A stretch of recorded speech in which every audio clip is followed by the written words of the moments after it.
Hi friends, இப்போ நம்ம மகாநதி பார்க்க போகிற மகாநதியில் நம்ம விஜயும் காவேரியும் வழக்க போல் வெளியில் உட்காந்து பேசிகிட்டு இருக்காங்க. பேசிகிட்டு இருக்கும்போது நம்ம காவேரி அப்செட்டாக இருக்கிறத பார்த்துட்டு என்னாச்சு மேடம்னு சொல்லி கேட்க, சார் நீங்கள் இப்படி இருக்கிறது எனக்கு கஷ்டமாக இருக்குது சார், நீங்கள் ஓன் பிஸ்னஸ் ஆரம்பிங்க சார், நீ எத்தனை சார் போடுறாங்க, இது எங்கேயோ கேட்ட மாதிரி இல்லை, ரீசெண்டாக வந்த படத்தோட டயலாக் தாங்க, சுட்டுட்டாங்கல்ல வேறு லெவல் அப்படிங்கிற மாதிரி ஆயிடுச்சு. அதுக்கப்புறம் உட்காந்து பேசிகிட்டே இருக்கும்போது ஐயோ நம்மளால் இதுக்கப்புறம் முடியாதுப்பான்னு சொல்லிட்டு தெரிச்சு ஓடியாந்தாரு நம்ம குமரன். என்ன விஷயம்னு சொல்லி கேட்க, அக்கா கொஞ்ச நாளாக என்கிட்ட சுடுசுடுன்னு தான் இருக்கான்ட்டு நம்ம காவேரி விஷயத்த சொல்கிறாங்க. ஒன்ட்ட இருந்தால் கூட பரவாயில்ல, கடைசியில் என்கிட்டயும் அப்படிதாம்மா இருக்கா, நின்னா குத்தங்கரா, உட்காந்தா குத்தங்கரா, திரும்பினா குத்தங்கரா, படுத்தா குத்தனுங்கிறா, பேசினா குத்தங்கரா, பேசாட்டினாலும் குத்தங்கரா. இது தாங்க வாழ்க்கை. பொண்ணுங்களோட மைண்ட் செட்டப்பை யாராலையும் புரிஞ்சுக்க முடியாது. அது மட்டும் இல்லை, கன்சீவாக இருக்கும்போது யாராலையுமே புரிஞ்சுக்க முடியாதுன்னா பார்த்துக்கோங்க. பொண்கள் ஒரு புத்தகம்னு சொன்னது சும்மாவா அப்படிங்கிற மாதிரி ஆயிடுச்சு.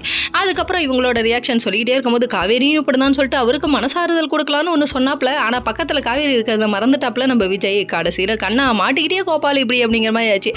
என்ன நான் உங்களை டார்ச்சர் பண்ணுறேன்னு சொல்லிட்டு ரவுண்டு கட்டி திட்ட ஆரம்பிச்சிட்டாங்க. மறுநாள் காலைல விடியுது.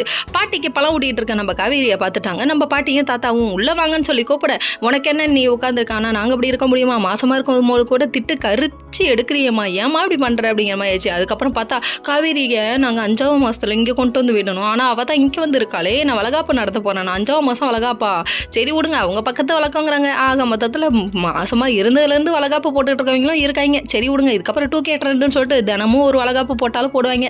சரி இதெல்லாம் ஒரு பக்கம் இருக்க, இதை வந்து சொன்னோடனே அப்செட் ஆயிடுச்சு. நீங்கள் வாங்க தாத்தா பாட்டியும் வெளியே கூட்டு போயிட்டாரு. கூட்டு போனதுக்கப்புறமா நீ எங்கள் கூட வரமாட்டியாருன்னு சொல்லி கேட்க, வாய்ப்பில்லை ராஜா வாய்ப்பில்லை, என் குழந்தை கூட நான் இருக்கணும்னு சொல்லி பாட்டியை தாத்தாவும் சமாதானம் பண்ணி அனுப்பி வச்சுட்டாருன்னா பார்த்துக்கோங்க. பாட்டி ஒரு பக்கம் திட்டி விட்டுட்டு போகிறாங்க நம்ம காவேரியை, தாத்தா ஒரு பக்கம் உடம்பு பார்த்துக்கோமான்னு சொல்கிறாங்க. இப்படி ஒரு பாசமலர் நினைய தாயா